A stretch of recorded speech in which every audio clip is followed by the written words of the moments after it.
Welcome. This is James Corbett of CorbettReport.com. And this is James Evan Pilato of MediaMonarchy.com, and we both welcome you back to another jam-packed episode of The New World Next Week, which of course you can find at NewWorldNextWeek.com.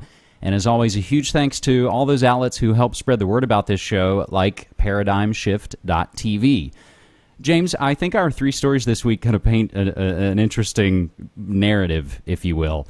And we'll begin from a site that I always find extremely valuable, allgov.com.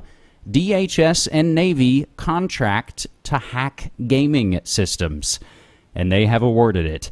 The federal government wants to obtain the capability to hack into video game consoles, all in the name of thwarting terrorism and pedophiles. Obscure Technologies, a small San Francisco-based company that performs computer forensics, has received a $177,000 contract from the Department of Homeland Security and the U.S. Navy to create software that can penetrate the Microsoft Xbox 360, the Sony PlayStation 3, the Nintendo Wii, and other game systems. The contract is part of the, quote, Gaming Systems Monitoring and Analysis Project that began in 2008 when law enforcement discovered pedophiles used video game consoles to find victims. Since then, national security officials came to the conclusion that terrorists may also use online games to communicate. Presumably, the developed technology would allow the FBI or CIA to follow chat between players and access other information stored on the game systems. The contract was signed by the Naval Postgraduate School, but the tools will be delivered to Homeland Security. And there are related articles, spy games from Foreign Policy and from Wired. Feds want way to hack Xboxes and Wiis for evidence. And we even provide the link to fedbizops.gov, where the original contract was posted. R&D effort for the development and delivery of computer forensic tools for analyzing network traffic and stored data created during the use of video game systems. That is a mouthful. An easier mouthful, James, is for folks to remember, and again, we'll provide all the sources cited here. Information Operations Roadmap, where the military has already said, and they've already put it out and put it in writing, that they want to fight the net as if it were an enemy weapons system. And we can also recall somewhat recently, James, the massive hack of Sony PlayStation's online gaming. So what's your take? Video games are so prevalent now, and this is just another way that probably should be no surprise. James, what's your take on the video game hack? Well, just another way of steeping us in the police state and letting us know that full spectrum dominance really means full spectrum dominance. The Pentagon wants control over every possible communication device, over every possible theater of the battlefront. And the battlefront, of course, is our minds. So what better way to do it than one of these glowing boxes that's keeping so many people in its thrall. But I like how that article goes on to say that, well, terrorists can use the Xbox to communicate, so we need to be monitoring the communications that are possible there.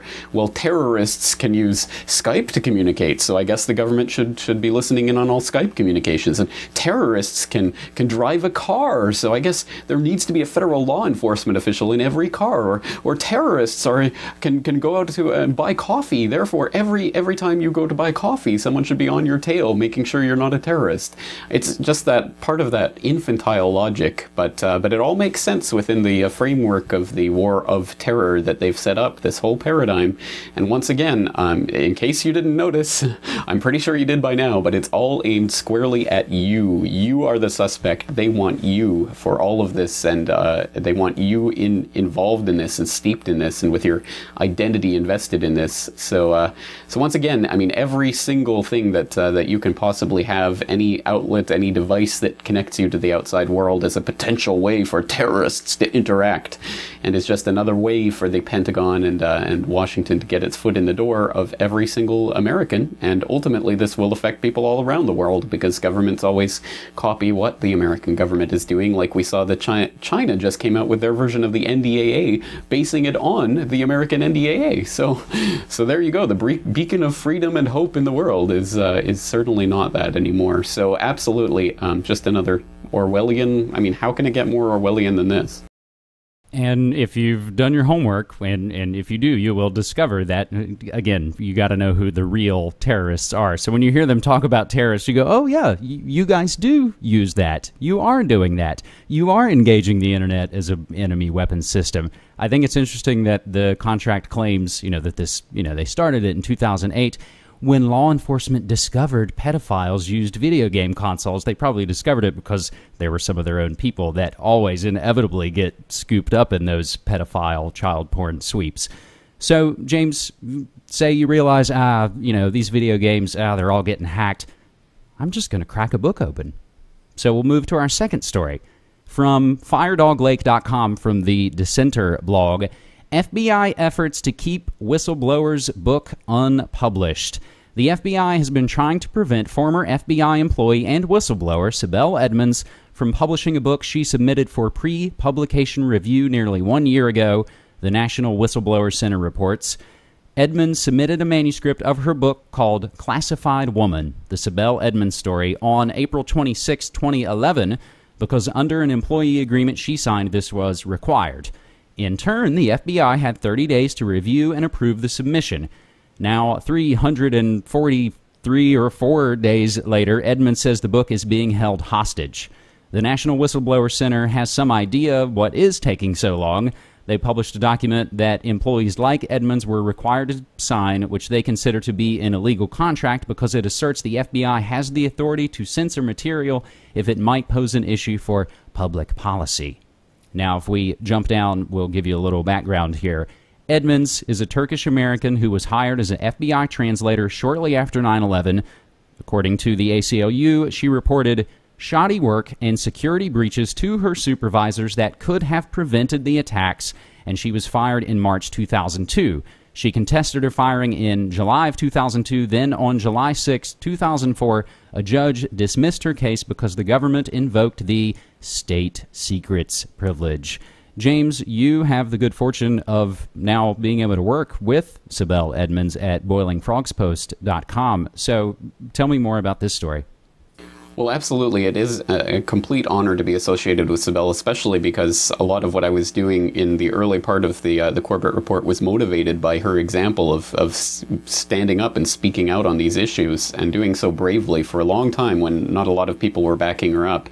And now that I am honored to be associated with her, I do know a little bit about what goes on behind the scenes, and I can tell people out there who don't know and who haven't thought about this. She is still fighting a lot of fights behind the scenes that people don't understand and don't really appreciate. But she is still really engaged in this struggle, and still, of course, being targeted for what she knows. So with this craziness, the FBI is mandated to have a 30-day window in which they can either reject or approve a book, and it's been a year. So yes, absolutely, she's going ahead with publication on First Amendment grounds. You can already pre-order a copy. I suggest you do.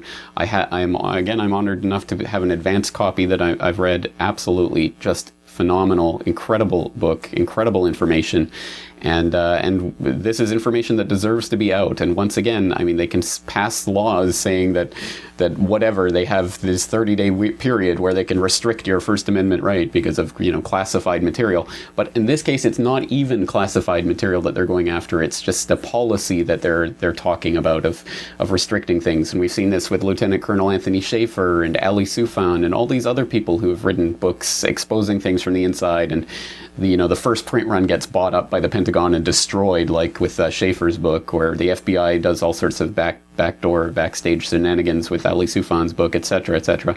I mean, there's a huge concerted war on whistleblowers going on, and Sibel is very much at the tip of that spear. So I hope people are keeping their eye on this story. And on that note, I will be having Sibel on Corbett Report Radio later this month, so people should tune into that, and we'll have a big, in-depth conversation about what's been going on and what she's doing now that she's proceeding with this publication. And this main article is packed full of information and does go into some of those other cases that you mentioned, Anthony Schaefer and some of the others. So, James, we realize, oh, God, our video games are all hacked. And then you think, oh, even my books are being censored and kept from me. I'm going to go out and do something about it. I'm gonna head outside.